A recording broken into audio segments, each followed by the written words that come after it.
بسم الله الرحمن الرحيم.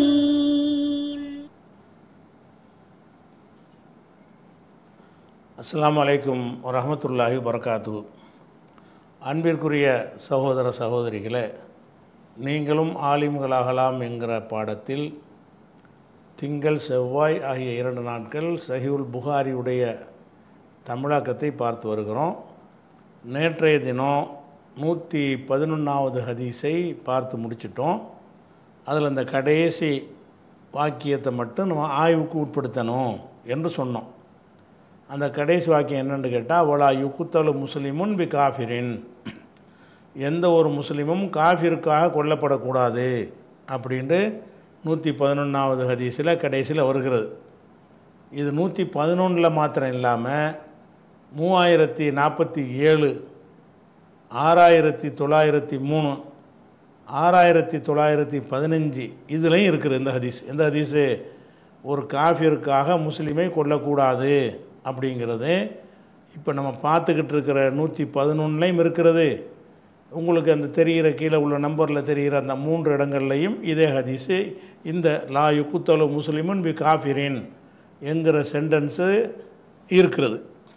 அப்போ இது சரியா அப்படின்னு பார்த்தீங்கன்னா, இது அப்படியே யூதனுடைய மனப்பான்மை. அதாவது குற்றங்கள்னு வரும் பொழுது அதில் முஸ்லீம் அல்லாங்கன்னு பிரித்து இஸ்லாம் பார்க்காது. குற்றம்டா குற்றம்தான். இப்போ திருடுறான்னு வைங்களேன், முஸ்லீம்கிட்ட திருடுனா கையை வெட்டணும், காஃபிர்கிட்ட திருட்டுனா கையை வெட்டக்கூடாதுன்னு சொன்னால் அதுக்குன்னு சொல்லணுமா இல்லையா? காஃபிருக்கு வெட்டினா அது கையை வெட்டக்கூடாது அப்படின்னு இஸ்லாத்தில் இருக்குமா? அது அந்த யூதர்கள் பண்ணி வச்சுருந்தாங்க. யூதர்கள் நினைச்சாங்க நாங்கள் தனி ஜாதி, அது குற்றங்களுக்கு செய்கிறது கெட்ட செயல். முஸ்லீம் உயர்ந்தவன், எதில் நீ உயர்ந்தவன்?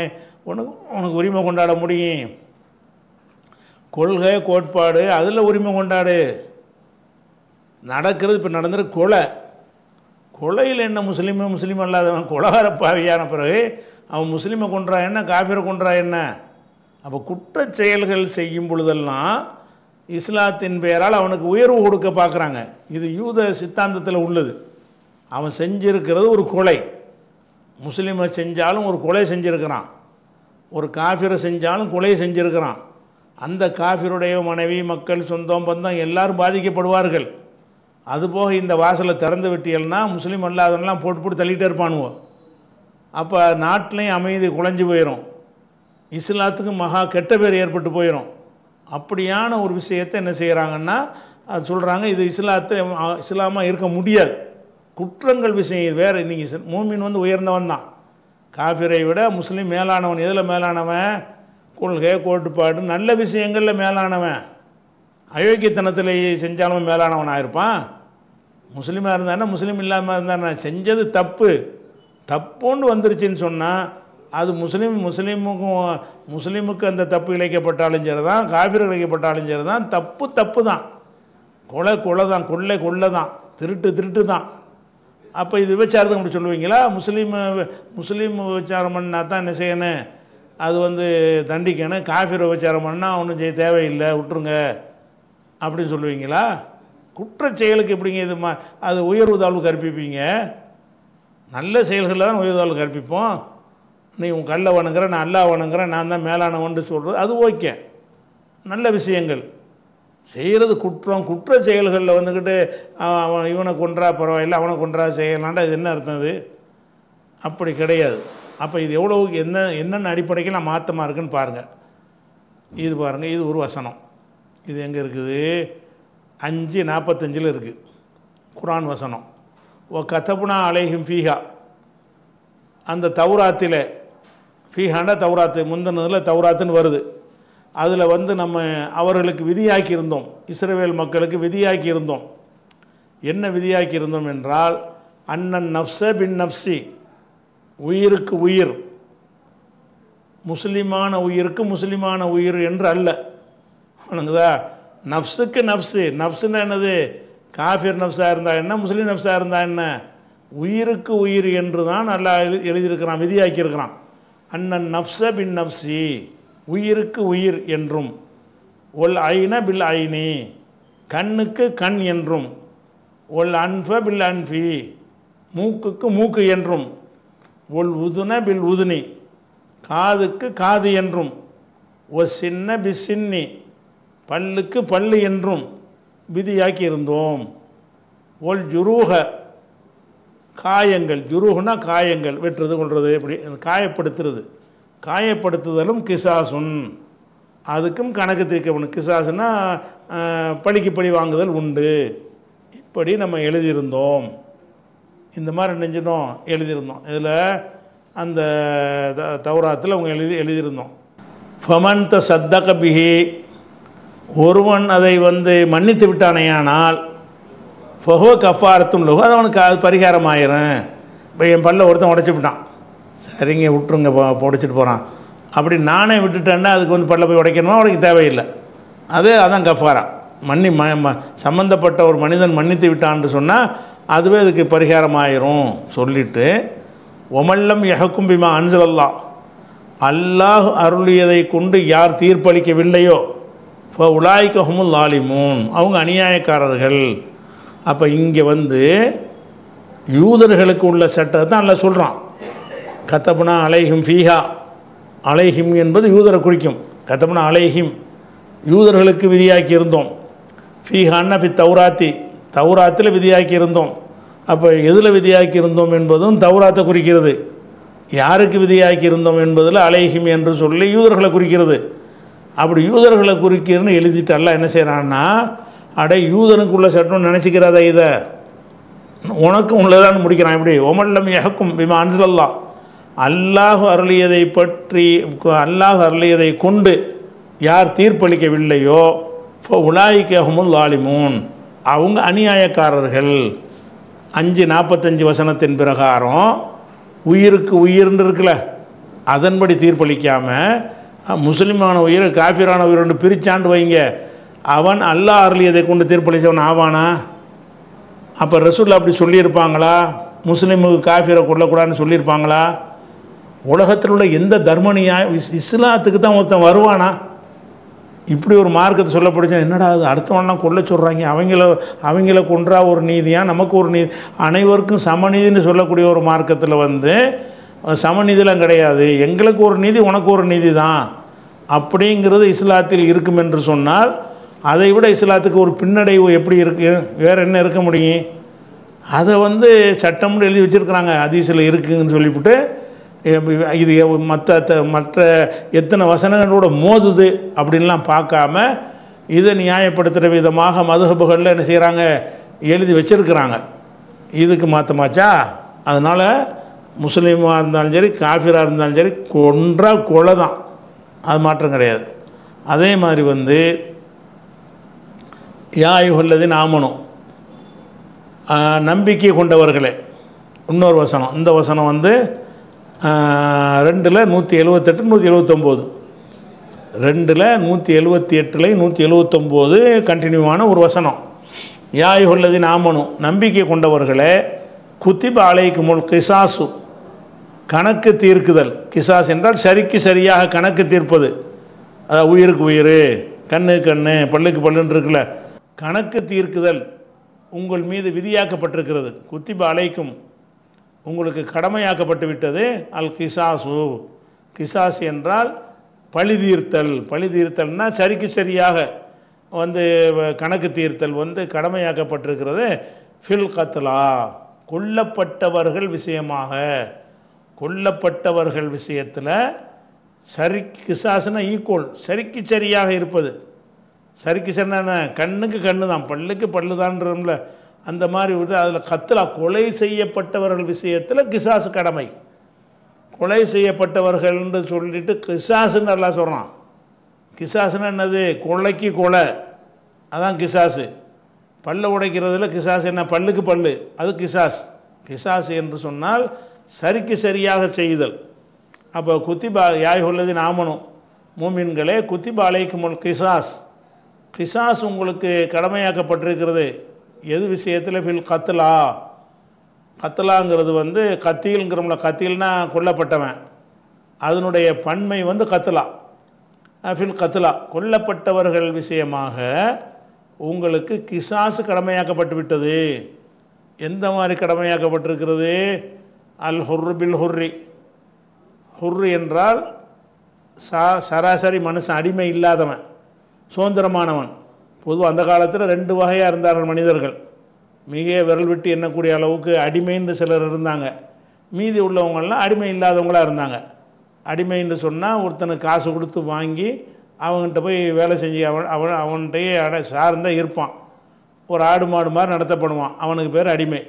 அந்த அடிமையாக இல்லாதவங்களுக்கு பேர் ஹுர்ரு. அல் ஹுர்ரு பில் ஹுர்ரி. சுதந்திரமாக உள்ளவனுக்கு சுதந்திரமாக உள்ளவன். ஒல் அபுது பில் அபுதி, அடிமைக்கு அடிமை. ஒல் உன்சா பில் உன்சா, பெண்ணுக்கு பெண்ணு.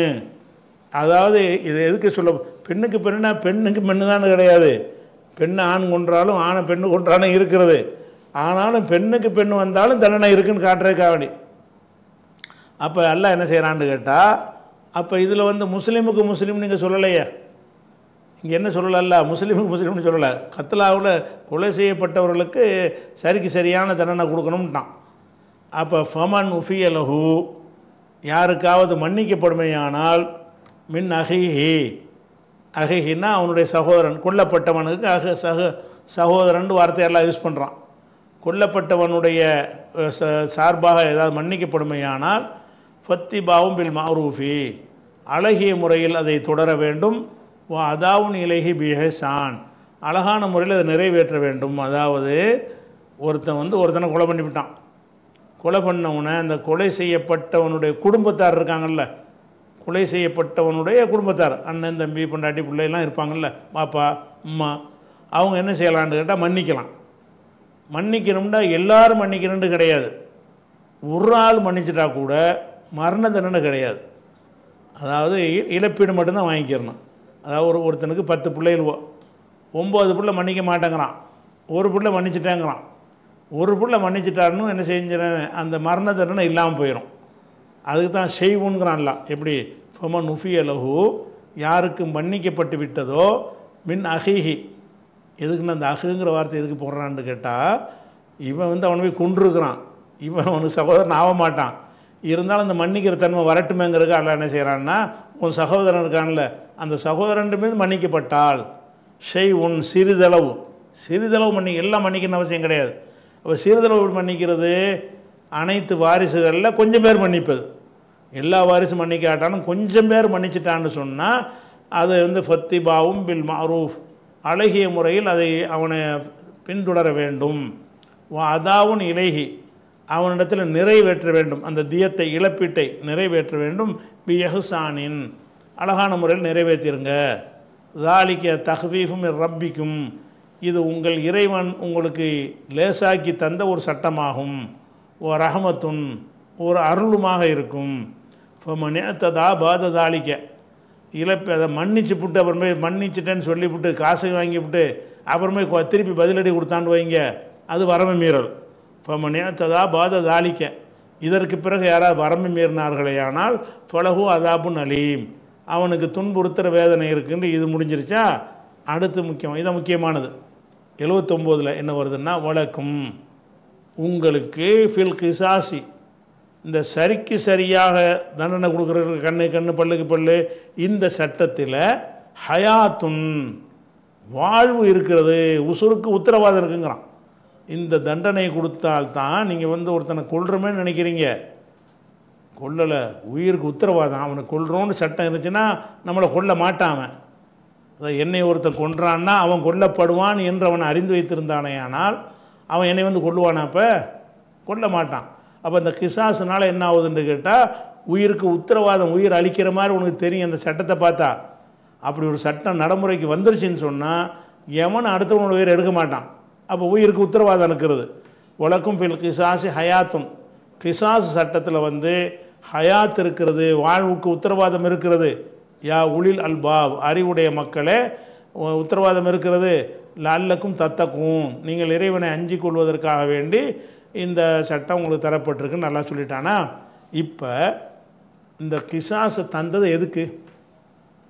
உயிருக்கு உத்தரவாதத்துக்கு தான். இப்போ வந்து ஒரு முஸ்லீமும் காஃபிரும் சேர்ந்து ஒரு நாட்டில் வாழ்கிறாங்க. முஸ்லீம் என்ன செய்கிறான், காஃபிரை கொண்டு விட்டான்.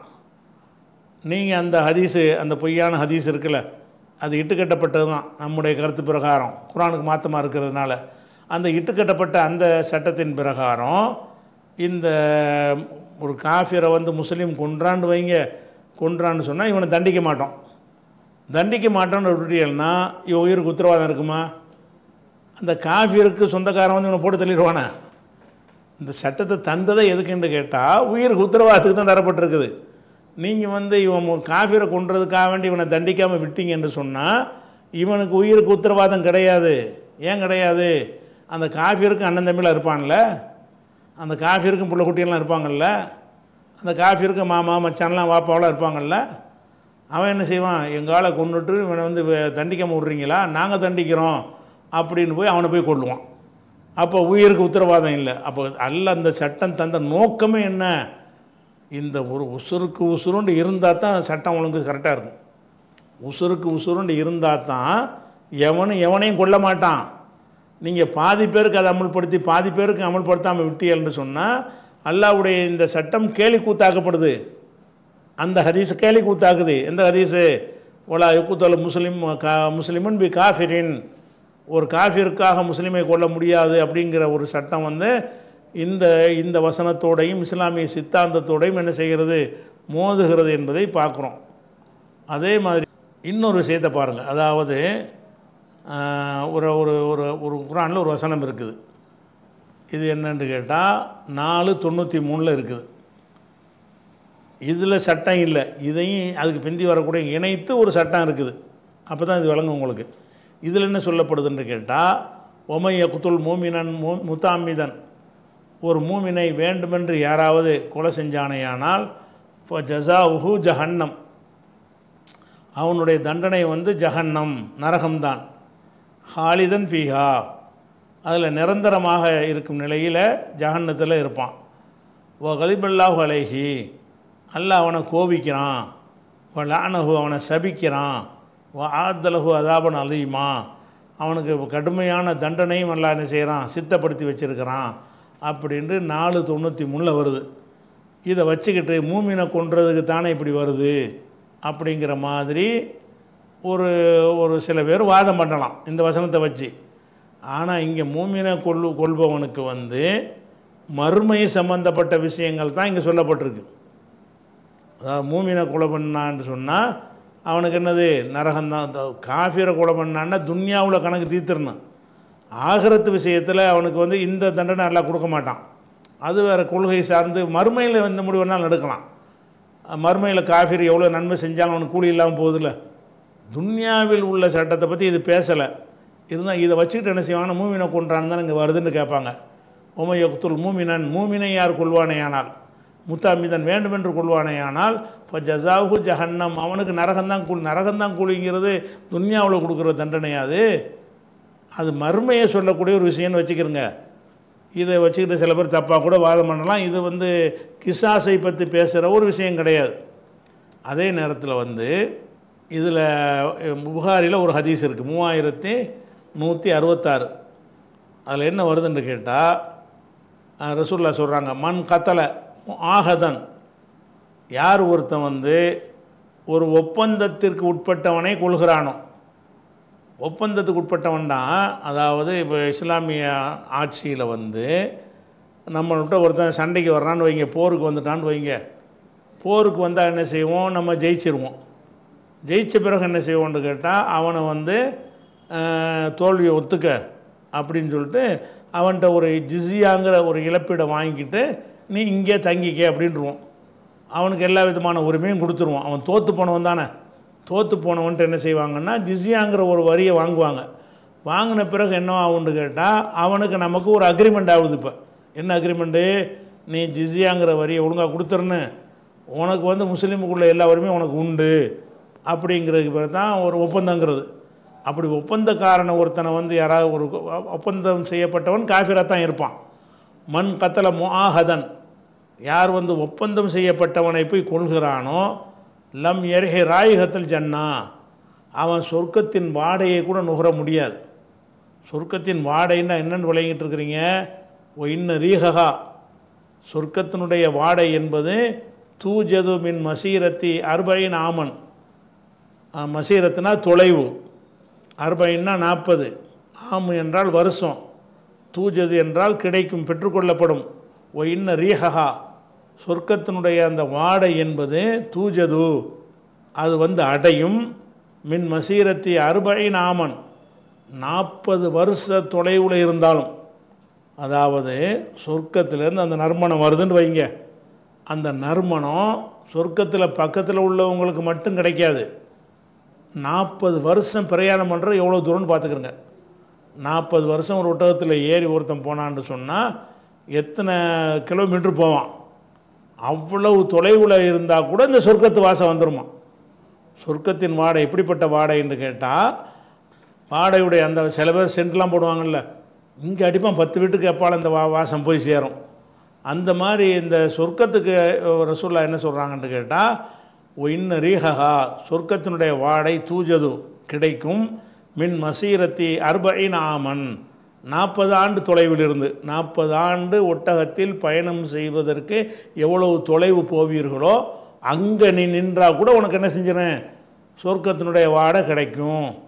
அப்படி இருந்தும் இவனுக்கு கிடைக்காதுங்கிறாங்க. அப்படி இருந்தும் ஒரு ஒப்பந்தத்துக்கு உட்பட்ட காஃபிரை நீங்கள் கொன்றீர்கள் என்று சொன்னால் அவன் சொர்க்கத்தின் வாடையை அடைய மாட்டான் அப்படின்னு இருக்குது. அப்போ இதையும் மெர்ஜி பண்ணி பாருங்கள். இவனுக்கு முஸ்லீம் காஃபிரை கொன்றவனுக்கும் இந்த தண்டனை வருது. என்ன தண்டனை? சொர்க்கத்தின் வாடை கிடையாதுன்னு வருது.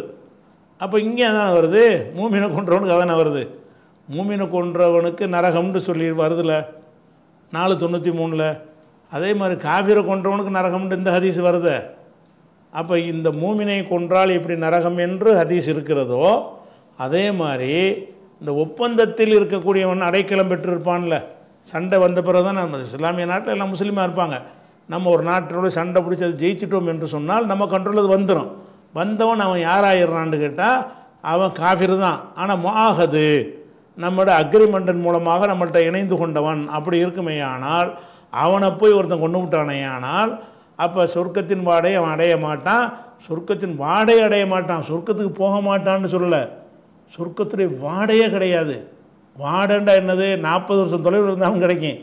அந்த அளவு கூட தள்ளி வச்சிடுவான்லாம். சொர்க்கத்தில் இருந்து 40 வருஷத்துக்குடைய தூரத்தை விட வெகு தொலைவில் கொண்டே எல்லாம் அவனை நிப்பாட்டி வச்சிருவான். அந்த வாசத்தை கூட அவனை நுகர விட மாட்டான்.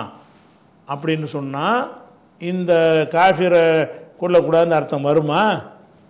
காஃபிரை கொன்றாலும் இப்படிப்பட்ட மறுமையில் பயங்கரமான தண்டனை மூமினை கொன்றதுக்கு இருக்கிற மாதிரி தானே இருக்குது. அப்போ இதுக்கு மாற்றமாக அந்த ஒரு செய்தி அமைந்திருக்குன்னு நம்ம பார்க்குறோம்.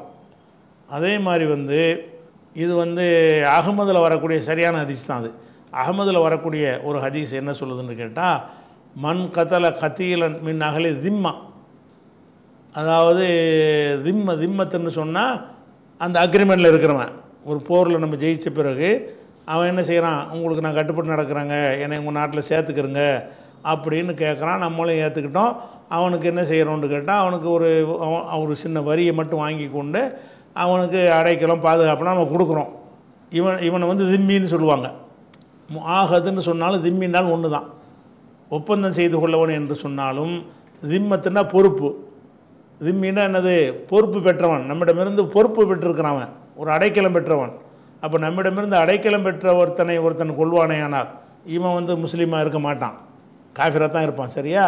மண் கத்தல கத்தியிலம் மின்னகலி திம்மா, அந்த திம்மா உடையவர்கள், பொறுப்புடையவர்கள், அதாவது காஃபிர்களில் இருந்து நம்முடைய பொறுப்பை வாங்கி கொண்டிருக்கிறாங்கல்ல, அடைக்கலம் வாங்கியவர்களை ஒருத்தன் கொள்வானேயானால் லம் யரஹ் ராயிஹத்தல் ஜன்னா, அவன் சொர்க்கத்தின் வாடையை அதே தான் வாசகம் வேறையாக வருது, நுகர மாட்டான்.